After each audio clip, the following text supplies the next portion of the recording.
Hey guys, welcome to TST Garage. I'm Bart. In this episode, I have a Yamaha YZF R7 here with me. I will be installing the Womet-Tech Evos racing levers on this bike. These are the short type levers. They are constructed of high-grade CNC machined aluminum.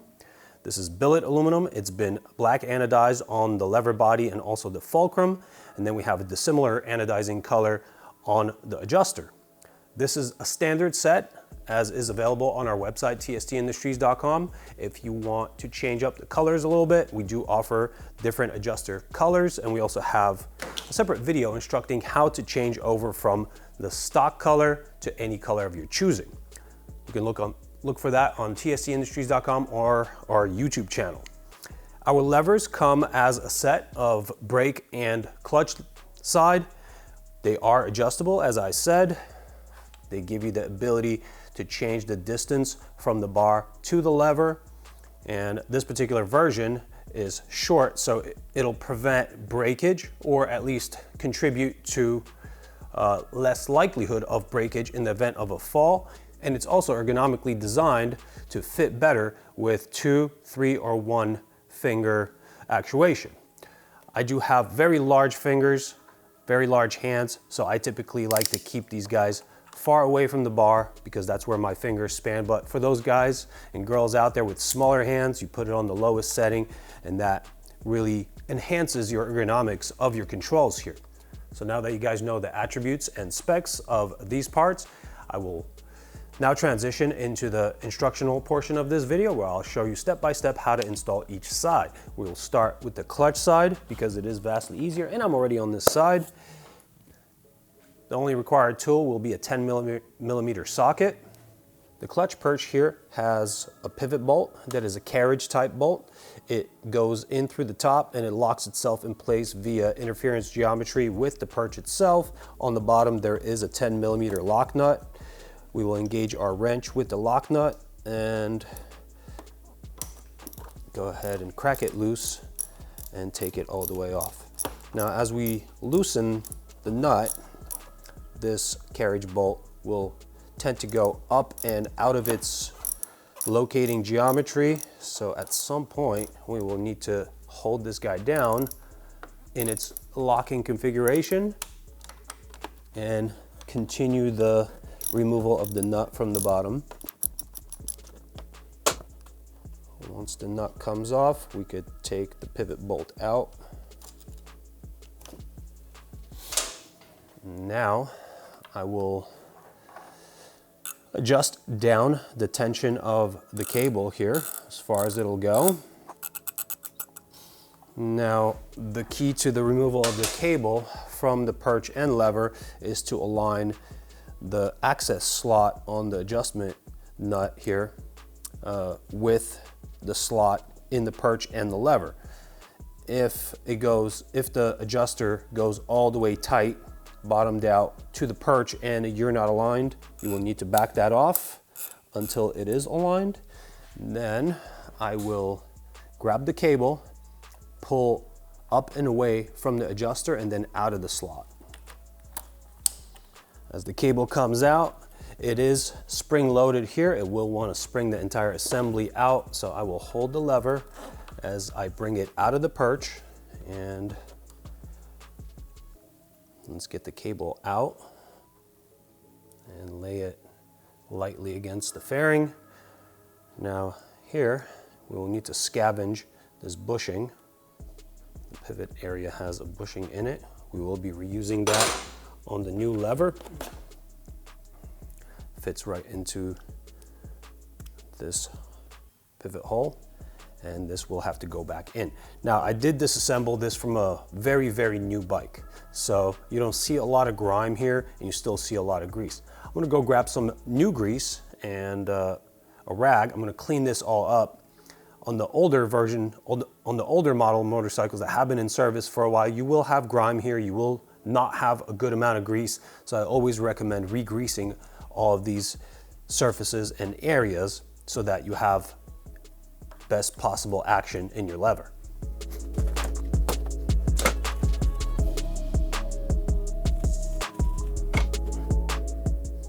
been asked many times what kind of grease I use on this type of a pivot connection. It is just standard bearing grease. There's nothing much to it. I just like a high enough viscosity that prevents water washout. Obviously our bikes experience a lot of water and moisture, so you want to protect it against washout of the grease from the pivoting surfaces. So use high viscosity grease. All right, let's grab the cable, re-engage it into this new lever. It's very simple. You line up the cable with this slot and get the barrel in, and then you pivot it like so. Now we'll need to get this lever into the perch. Now here's the trick. You do have a button here that leads to the contacts of this little micro switch that tells the bike when the clutch is engaged, when it's disengaged. During the reassembly of this clutch lever into the perch, it is very easy to damage this button here. So what we're going to do is line up this flat portion with the pivot area inside the perch, get it pushed in, and before we start making contact in the button area, we're just going to depress the button and then move the feature in the lever fulcrum that presses on that button right against it and press it in, and that'll keep it safe from damage.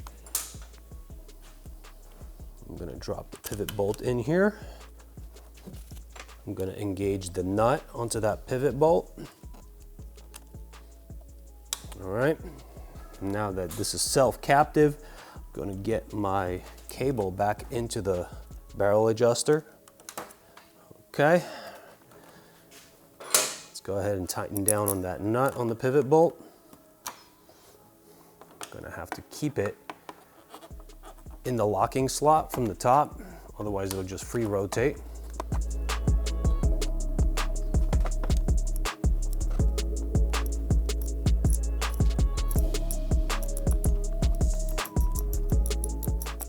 Okay, now I've bottomed it out. The nut does have a locking feature within it that prevents it from spinning off just due to vibration, but we do want to make sure that we have this tight enough, and also that we don't over tighten it. If you over tighten it, you're crimping these perch surfaces against your lever, and that will over time restrict motion. So I want to make sure that we do have easy motion in this control and that this is fully locked down. Make sure that there's no appreciable wobble here, and in fact we are at that point. So now I'm going to clean up the area from extra grease that I've introduced. And finally, I will adjust the barrel adjuster here to the proper tightness of my cable. All right, I'm going to test it on full lock to each side. Here we have a little bit of play. Here we do not. So I'm going to loosen it up just a little bit. Seems that it binds to the right. I want to make sure that at full lock in each direction, we're not actually introducing tension into that cable, because tension in the cable will unload the clutch plates and you'll have a much more likelihood, you'll have bigger likelihood of burning out the clutch. All right, we're looking good. I have a tiny bit of play everywhere and the clutch lever works well. All right, now the last thing here is the adjustment. There's no real instructions on what to do. This is based on your feel. I typically like it on the farthest away or maybe one step back, and that's because I have really long fingers. You will just have to cater to your needs here. Check it out, put on one setting, ride it around, change it up, figure out what's best for you. All right, that's it on the clutch side. We're gonna hop over to the brake side and perform the rest of the steps there. The disassembly of the brake lever is very similar to the clutch, except the top here is not a carriage bolt. It does have a tool that can work with it. That's a 4mm Allen that fits in here. The bottom is still 10mm nut. There isn't a lot of clearance on that nut, so I'm using just a standard open-ended. Once I unlock that a little bit, I'm gonna just start using the Allen from the top, but I do have to keep the nut on the bottom static. I also have to hold it so that when I withdraw all the threads, it doesn't just drop off. Okay, the nut is out. It's also a locking nut. Now we'll get the pivot bolt out. As the pivot bolt comes out, the lever will then be free. You just need to take it out in this direction, away from its micro switch button, and then also making sure that we don't strip this boot off of the master cylinder. We want the boot to come off this plunger.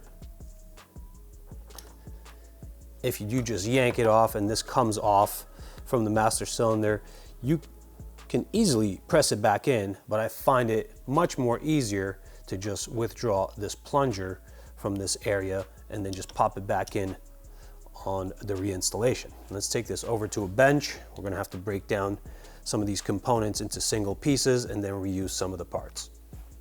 We're gonna come to a surface to work on at this point because we have to disassemble this lever into two components. This inner pivot component and the outer lever body will need to come apart so that we can extract our piston engagement mechanism. For that, I will be using a larger socket that has a big hole through it. This will be the surface that I'm going to be knocking out this bushing through. I just have another socket, random socket that will hold it for me when I'm not holding it. I have a 7mm deep socket for a 1/4 inch drive. Not every single brand of this socket will work. You just have to make sure that your socket is just slightly smaller than the outer bushing diameter, and that will permit you to pound this through. I do have better tools that are more well suited for knocking out bushings, but I realize most people don't have that in their arsenal, so I'm going to do the process and perform the process with the simplest possible tools that you will find in your toolbox. Let's knock this thing out. I tap lightly so that it progressively gets out without damaging.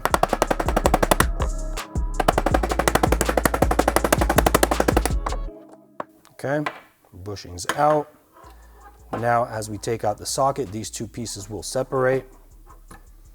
There is a spring loading this component against this component here, so make sure you hold it or use eye protection or something so you don't get a spring shot at your eyes. All right, now all of these components are separate. We are going to put away this component and this one. Spring goes as well, and now we reuse these components. I'm going to clean off our bushing, clean this guy off, get some new grease applied. Since our pivot bolt engages with the inside of that bushing, I'm going to clean off the pivot bolt as well. And I'm going to use that pivot bolt to distribute that grease inside that bushing.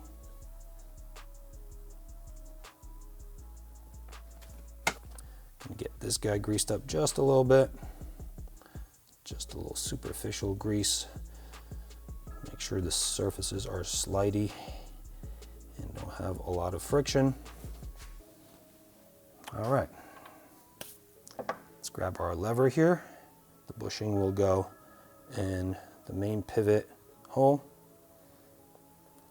and we will have to tap this guy in. For that purpose, I will grab our socket again. This time I'm going to line it with a cloth because I don't want to damage the surface.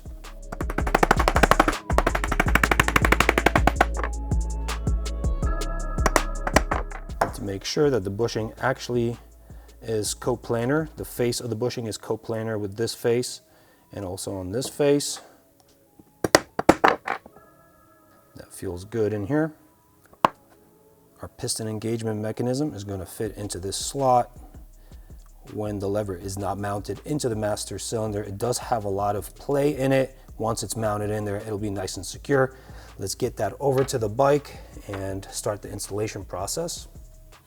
Now with the lever built and surfaces greased, we'll grab the barrel and plunger, get it situated in here.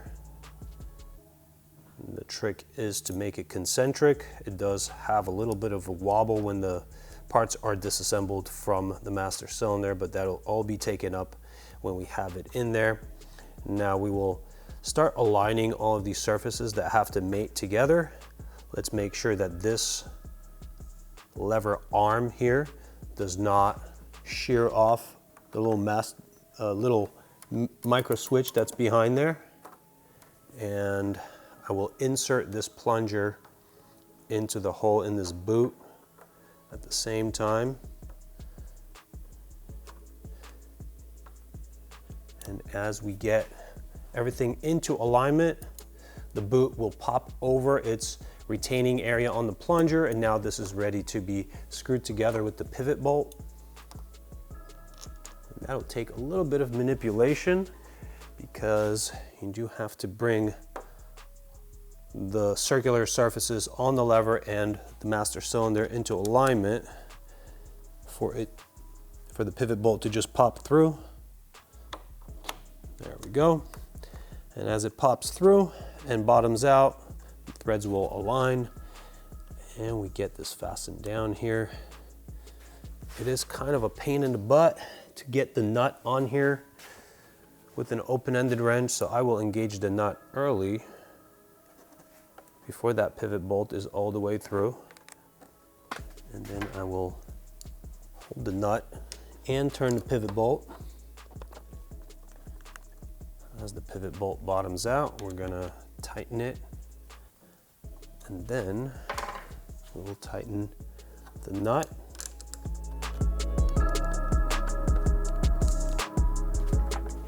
I'm gonna hold the pivot bolt against the rotation as I tighten the nut. Now that's done, I'm going to wipe off excess grease that I may have introduced. I'm going to perform some tests here next.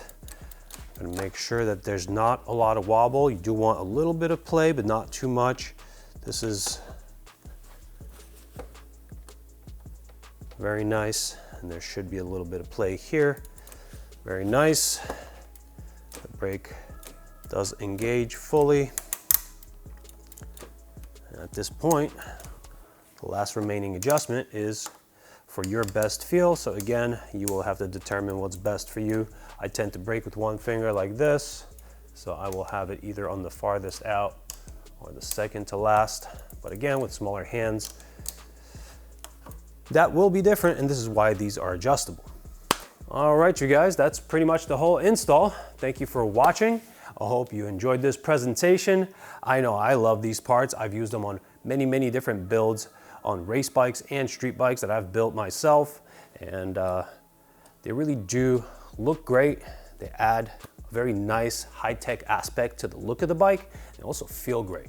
The ergonomic change here is very significant, at least in my opinion. If you do agree, check out tstindustries.com. You'll be able to find those levers there. We also have a whole host of other parts for this bike and other bikes you may have in your stable. So check us out, tstindustries.com.